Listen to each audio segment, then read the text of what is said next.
Welcome back to another edition of the Educational AD Podcast. We couldn't do these without the incredible support of our sponsors, and we want to start by saying thank you to all of them. First, thanks to our diamond sponsor, Varsity Brands, including BSN, Varsity Spirit, and Herff Jones. Varsity Brands, elevating student experiences in sport, spirit, and achievement. We also want to thank our platinum sponsors, Ephesus Lighting, innovating a brighter future at every level. Gilman Gear, always a step ahead. Camp Mobile, where teams communicate better. Hometown Ticketing, simple and easy online ticketing. And Vital Signs, bring student achievements to life. Thanks to all of our great sponsors. Welcome back, everyone, to the Educational AD Podcast. Our guest today is a good friend, Mike Ellson.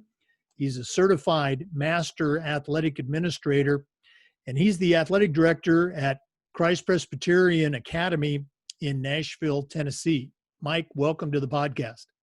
Jake, it's an honor to be here. Thank you for having me. We only have the best, sir, so that's why we got you.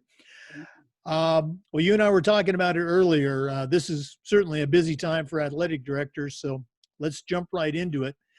We always like to let our listeners have a chance to get to know our guests. So tell us a little bit about yourself, where you grew up, where you went to school and college, and maybe how your love of sports led to that first teaching and coaching job.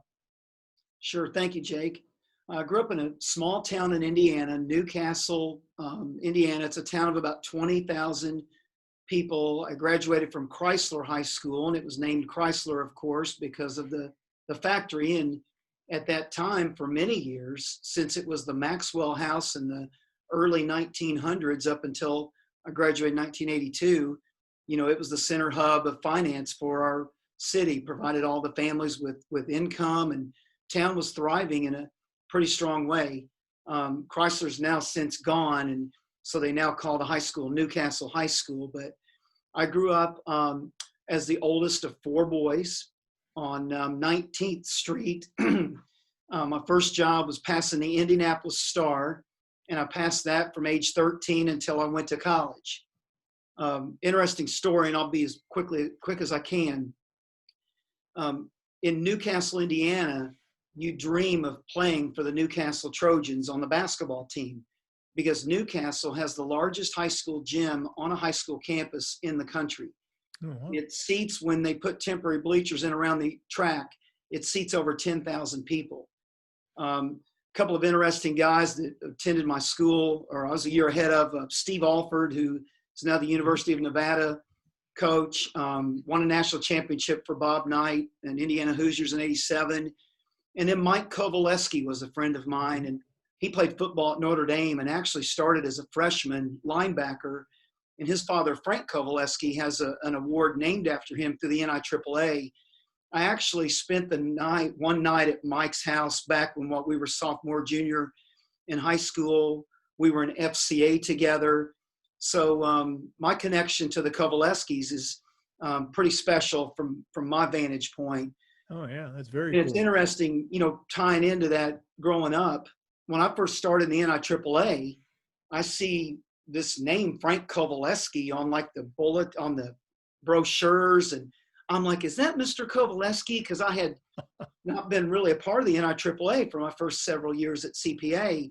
And sure enough, it was Mr. Kovaleski. So that's quite an honor to have that connection. And he was my high school athletic director. So wow. I'm really grateful for where I was able to go to high school. Again, we had some tremendous athletes come through in a very small town. And even today, Jake, the Indiana Basketball Hall of Fame is located in Newcastle, not in Indianapolis, not in the bigger cities, not in Muncie or, any traditional powers, but in that little town, Newcastle. That is very cool. Okay. Well, after high school, on to college. Tell us about that experience. Well, it ties a little bit into high school where grades 6 through 11, I tried out for Newcastle basketball and did not make the team. And so my senior year, I'm trying out. And again, I'm a senior, and Steve and Mike, they were juniors, but Coach Sam Alford was the coach. And he's like, okay, everybody trying out. If you run less than a 5-minute mile, you're going to make the Trojans. He wanted a fast-paced team that year. And, I kept dreaming, kept scratching, kept clawing, learned how to play basketball at Baker Park with a bunch of the older guys. And so we ran the mile in the preseason training. Steve came across at 4:52, and I came across at 4:59. And I'm like, yes, I've made it. So I go to the training room after the practice, and I talked to 2 of the trainers. Their names were Amy and Christy, and I'll leave it at that because it's etched in my mind forever. I said, girls, have you all heard who's going to make the team? How's it going? Because for somebody that's been cut so many years, you're like, man, I'm finally going to make it. And then they named a bunch of people, but they didn't say my name. And I said, well, have you heard about me? And they're like, well, no, we haven't heard your name. So I got my stuff out of the locker, Jake, and I went, and I didn't come back. I walked away, didn't go back to tryouts. There were 3 more days. I see Coach Alford in the hallway a couple of weeks later, and he's like, Mike, what happened? Why didn't you come back? And I said, well, I heard a couple of trainers say that they didn't hear my name, and I was so devastated from all the years that I just thought, here I go, I'm going to get cut again. And he said, Mike, what did I tell you? I told you for the guys that break a 5-minute mile, they're going to make the team. You were going to make the team, but now, of course, I can't let you on the roster. I can't let you be part of the team. And that was a pretty hard lesson to learn, but one of great value for me, because as an athletic director, former coach in many sports, I'm able to have empathy for the student athletes who maybe don't make the team or are at the end of the bench. So I say all that to say this. I ended up playing basketball in college at what's now called Welch College. I was actually on the first team. My senior year, I was able to start guard. And so for not making a middle school or high school team to eventually play in college demonstrates a great love for the game, but also learned a really valuable lesson about you can't just go on hearsay. You've got to stay focused, and you got to go to the source. And so I'm glad Coach Alford didn't let me back on the team, but he taught me a hard lesson, and I have great respect for him to this day. That's a great, great story. I'm sure you can remember that like it was yesterday. Yes. Well, take us through maybe a little bit of those college years, and again, how that led to that first job in teaching and coaching. Well, Welch College used to be Free Will Baptist Bible College, and I went to a Free Will Baptist church growing up. Came to know the Lord through the Free Will Baptist Youth Camp in Silver Lake, Indiana, and the guys that were the counselors all attended this school in Nashville, Tennessee. So I'm like, man, it looks like a really cool school. Those are cool guys, and I want to be like them. So it took me to the Bible college, and I ended up meeting my wife there, and we married. I was 20, she was 19 and 2 weeks when we got married. We married after my sophomore year, her freshman year. Both of us made it through, graduated. It's kind of interesting being a married student during your college years, but we knew without a doubt that we had been brought together for a reason. And so definitely credit the college, what I said now is Welch College, with bringing us together. And we met each other over a plate of cottage cheese. I used to eat cottage cheese. I put a lot of pepper on it. And my wife was like, at the time, I didn't even know her, but she's 2 tables over, and she noticed me just going, shaking the pepper shaker and just wearing it out. And that's how we met, over a pepper shaker and a plate of cottage cheese. But loved my time at my college, and it ended up being the ticket to get me to the job where I am, today. Starting year 34.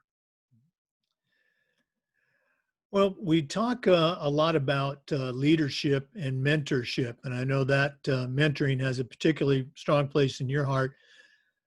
Who are some of the mentors that you had growing up as a student and even as a young professional when you came to Christ Presbyterian? You know, whose voice can you still hear in your head as you go about your job each day? Well, definitely. There's a Coach Byron Deal was my college coach, and for him to be the decision maker, for me to actually get to wear a uniform and demonstrate belief in me, he brought a lot out in me that I didn't know I had.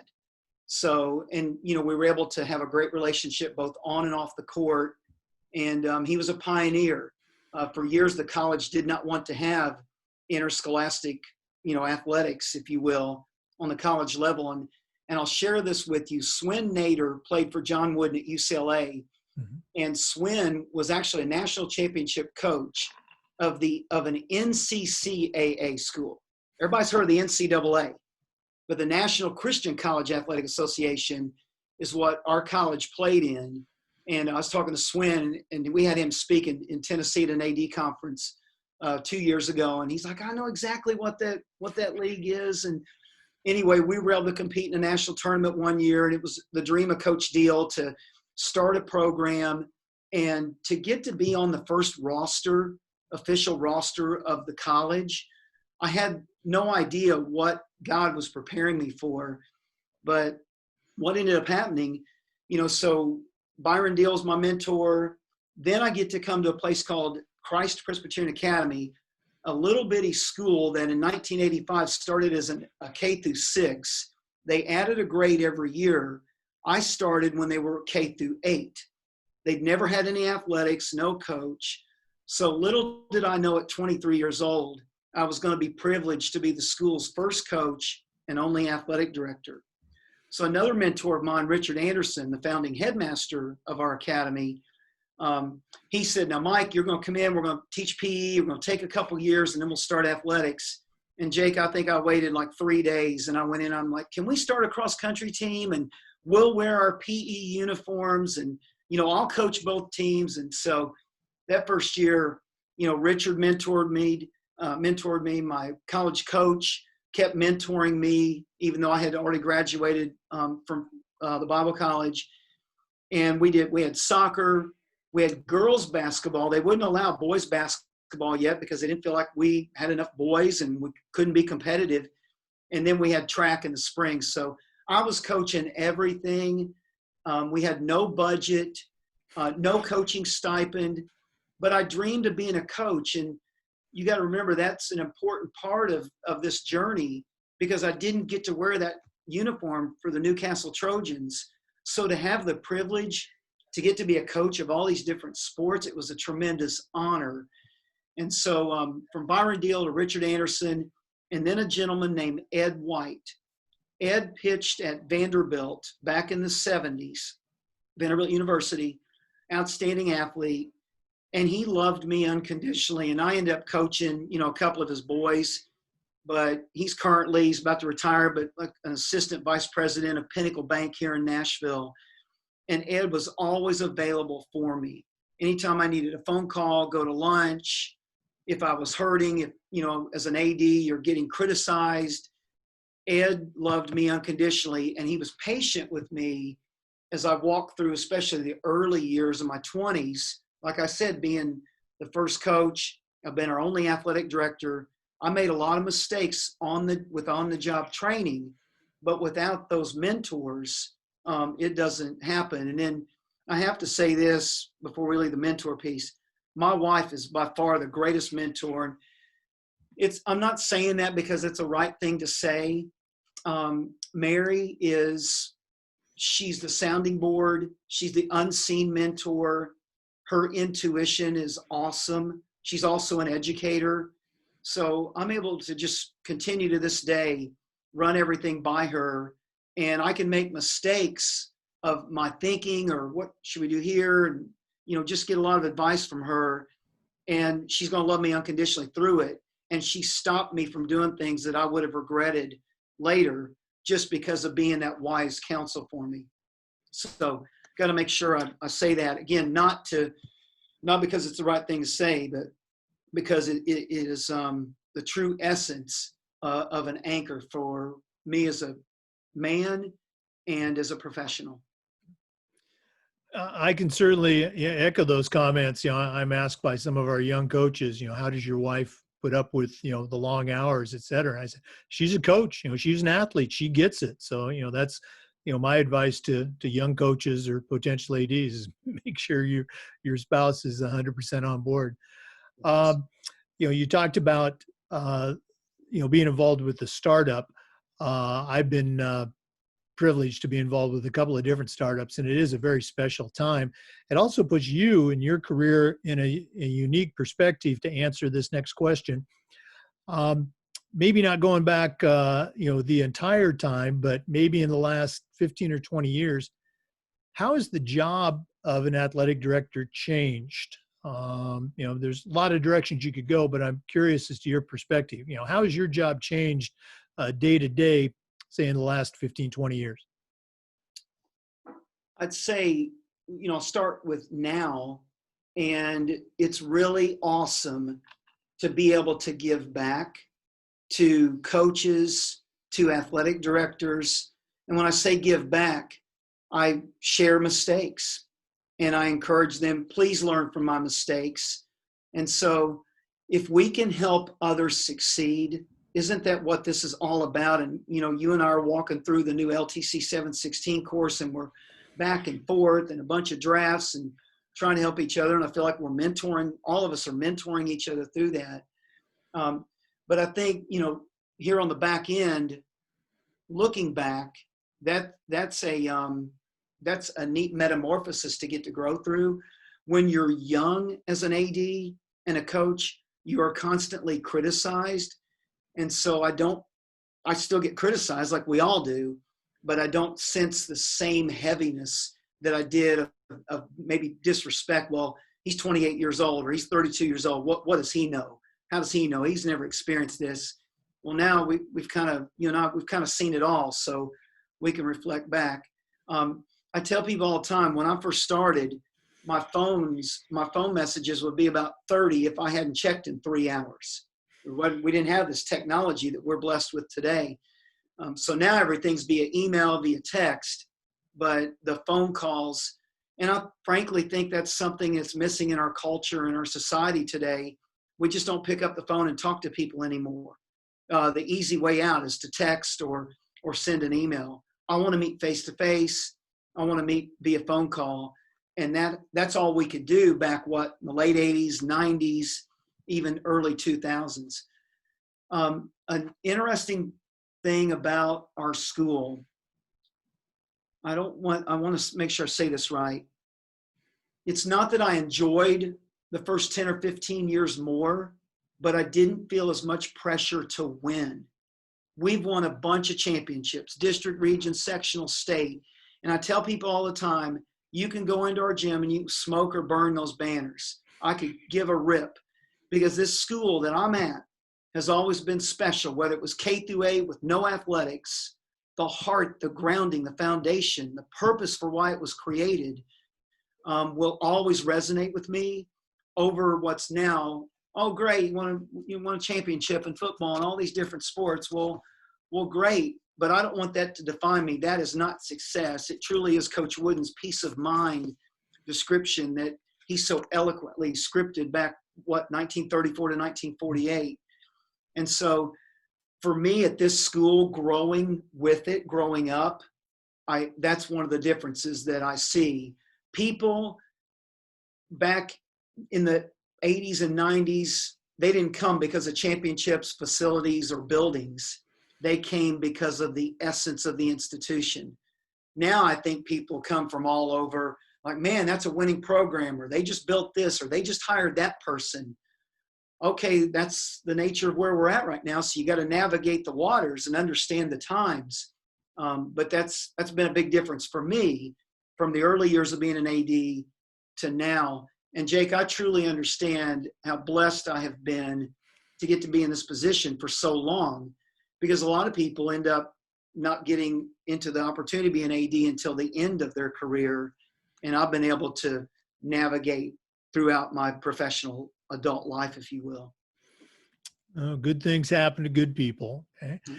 You talked about coaches. I'm curious. You know that our school in Tallahassee, we're very blessed. We've had a lot of that championship success. I think a big reason is almost all, not all, but almost all of our varsity head coaches are teachers on campus. They're right there. What's your percentage at Christ Presbyterian of on-campus versus off-campus coaches? Well, our head coaches are like 90% or above. We have several non-faculty assistants. We have a coaching staff of over 70. We have over 50 athletic teams. And I would say non-faculty wise, we have between 25 and 30 non-faculty coaches. It's important to have teaching coaches in the hallways, in the lunchroom, in the trenches to cultivate the relationship piece. And if you're a non-faculty coach, you're riding in on two wheels from your other job, you're coaching, and some do it really well, but it's also pretty hard. The investment piece, because non-faculty coaches, they're breadwinners from another job, if you will, and they got to make sure they stay focused on that. Not that they're putting the coaching piece as a secondary entity, but let's face it, like I said, they got to put food on the table for their families. You get full-time educators, that's it. They're all in. And we're seeking great classroom teachers who can be great coaches, because it's both and. Great coaches are great teachers. We're education-based athletics. We're co-curricular. And if you have coaches who demonstrate excellence in the classroom, it creates a great reputation for your athletic program. And instead of the old dumb jock mindset that might have occurred in the 60s and 70s, we don't have that. And we fight against that every day here at our schools. So our coaches take very seriously their teaching responsibilities. And then somehow, some way, they do an outstanding job. I don't have to teach any classes, so I don't know how they do it. But they do a great job of leaving AP math and being able to go be the cross-country coach. We have a phenomenal AP math teacher. Our head football coach loves history. He just eat up with it. And he's also an outstanding transformational football coach. So it's both and, really. And the non-faculty coach, we fight with everything we have to have our principals and our administration and our school board of trustees. We really rally to say, hey, we got to have these guys and ladies in the trenches to truly get to know the students they're going to be coaching. Well, everything you just said, it sounds like our school. So again, it's great to see that leadership there, that they value the athletic component of the educational experience. Okay. Let's go and talk a little bit about COVID. We've certainly seen a variety of responses across the country, regionally, and even in Florida within our own state. Two questions. What were some of the things that you did with your student athletes, your coaches, this past spring when COVID first hit? And understanding that things can't change tomorrow, what's the current state at your school and maybe for Tennessee? I'll tell you one neat thing, like everybody else in the country, our coaches connected via Zoom. We had team parades for the seniors to where everybody, drove their car and had wave flags and had signs and those different things. But we do a thing here, and it was born out of the Inside Out Coaching Initiative with Coach Joe Ehrman. We do hearts and shields. The girls do hearts and the boys do shields. And we basically, our coaches told their story via Zoom with 25 or 30, however many were on your team roster. And you talk about, like we're doing today, your early part of your life, some recent events, what motivates you, and so on and so forth. There are 4 different components. And of course, I can't remember them right this second. I got the first 2 right. But so basically the coaches tell their story, and then you go around and each student shares their story. we're doing this with the new NIAAA Mentor Committee, where we have 10 members on the committee. We've had 2 meetings thus far. I shared my shield, and then we had 3 of our members share the next time. It was so moving as a committee, and to hear adults share their stories is really special. But I would invest in time with all the different team Zooms, Jake. And I remember being moved by our softball team, and there were 2 girls in particular that shared their story, and they came from some pretty tough home scenarios, and it just really created empathy for me. And I will have more appreciation for where those students are coming from when I do get to see them in the hallway. But it was a tremendous connector on Zoom, and the students and the coaches actually look forward to the upcoming weekly team Zoom, if you will. So the hearts and the shields is the best thing I can share from what we did this spring. Besides, you and I and so many others across the country have had, webinar opportunities and being able to take LTC courses. We encouraged our coaches to grow professionally, to network professionally, to speak at clinics, if you will, online. And so we've tried to be very aggressive and not feel sorry for ourselves, but look at the cup 3/4 full and we've been throwing this curveball. Now how are we going to hit it out of the park? And that was the attitude and the driving mindset of our coaches. Some coaches, Jake, did Zoom calls with just a few of their team members, not the whole team. It took more time, but they were able to really connect in a more intimate way than, on a 25-member Zoom call. Right. Well, looking at fall openings, both academic as well as athletic, where's your school at, and how does that fit in with what Tennessee has announced so far? Well, I'll start with where Tennessee is. We have, first of all, our school is located in Davidson County, which is Nashville. And, you got the metro schools of Nashville, and they're on delay, and they're not going back till after Labor Day. And then you have those of us who are independent schools that are trying to get the students back on campus and into the building. The governor issued Executive Order 55 last week, which states that schools that follow the TSSAA guidelines per COVID requirements, CDC guidelines, schools that follow those can begin athletics. So we have begun all of our fall sports, where the students, when they pull in, have a mask on. They're wearing the mask to practice, but when they practice or when they work out, they're taking their mask off. They're bringing their own water bottle like everybody else. We're not using our locker rooms. I walked out to football practice yesterday, for example, and in our stadium, our coaches were spread out into 3 different sections. They put white paper on the black fence and were teaching from the white paper.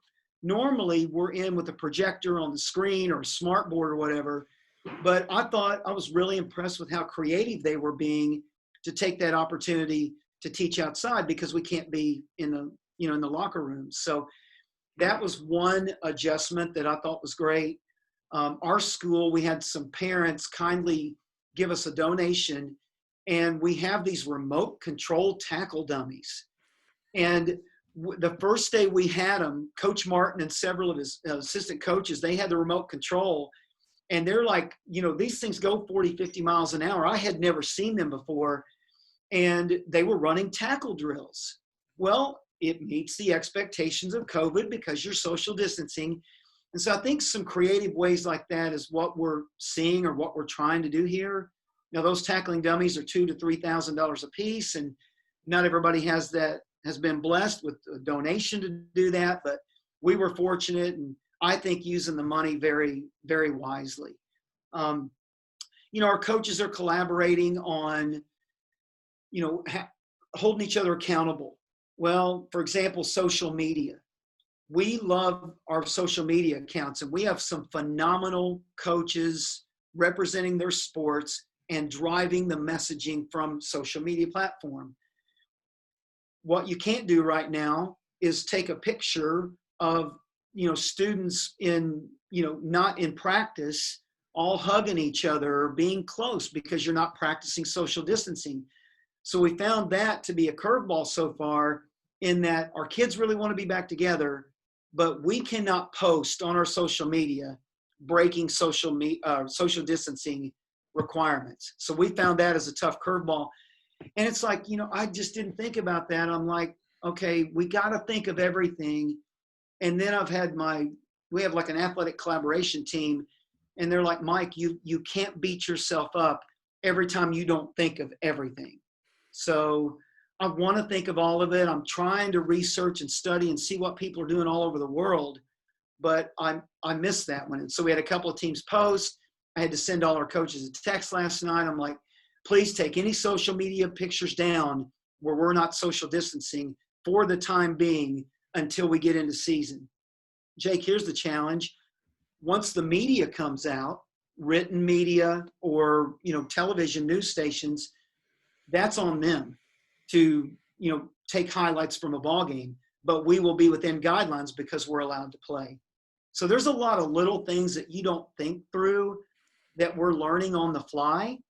And at the end of the day, we don't want anybody to die. And we want the student athletes to do like Iowa, where they had 94% of the softball and baseball teams were able to complete the duration of the season that they set forth a couple of months ago. Can we do that here? Our attitude has to be, yes, we can, but our practicing, are we going to let our actions speak with our words? Yeah, I mean, you mentioned the Iowa thing. I just heard about that recently and kind of, retweeted it myself. But it's amazing that we hadn't heard more about that. That sounded like a pretty successful way to deal with it. Gosh, Mike, this has been great. I've got two more segments that I want to squeeze in here.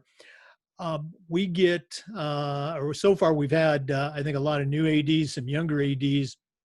And I think when they hear or see, folks like us that, we've been around for a few years and we've gotten on committees and things like that, I don't think they really understand and maybe appreciate that doesn't happen on day one. It doesn't happen overnight. So quickly, if you could kind of review your involvement as you got involved with your state association and how that led to the tremendous involvement you have right now with the national organization. Well, thank you. I attended my first athletic directors conference in Tennessee in 1992, and I've missed one in all of those years. And I used to sit, I was a young AD, I would sit in the back. I didn't really connect with many people. I might say hi to somebody. I was scared to death to get involved. I was at a private school, and the leadership was predominantly, public school driven. But there was a mentor, a guy named Richard Carroll, who started the TIAAA, and he literally found me one time. He said, Mike, you got to quit sitting in the back row, get up here, and let's figure out where we can put you to work. And so I just started rolling my sleeves up a little bit at a time, but it took somebody to go get me, to pull me out. And so I tell, new ADs or young ADs all the time, sit on the front row, don't sit on the back, roll your sleeves up, ask people how you can help, how you can get involved. I wish somebody would have told me that. Like I said, it took a few years. But, started really connecting the NIAAA in 2003. I went to my first national conference because it was in Indianapolis, Indiana. And I'm like, hey, I see this. I'm going to go, it's 50 miles from Newcastle. I'm going to go to, few sessions and then go home, see my family. And I ended up loving it so much. I took 4 LTC courses that first year, went to every workshop I could take, and just slowly but surely, networked. And again, how can I get involved? And you meet somebody in LTC class and you connect. I forget who I met that helped me get to Andy Childs and Lannis Robinson of Florida, but they brought me under their wings for LTC 705. I'll never forget it. They kind of opened the door for me into the leadership training program. And they saw, again, like my coach did years earlier, They saw something in me I didn't see myself. And, you know, from there, it's just networking. And really the NIAAA it's so service driven. It's one of the greatest organizations I could ever imagine being involved in. And so take LTC classes, go to workshops, you know, take these free workshops that are online right now, get to know people. And all of us are always willing to help through an email, a phone call, whatever it might be.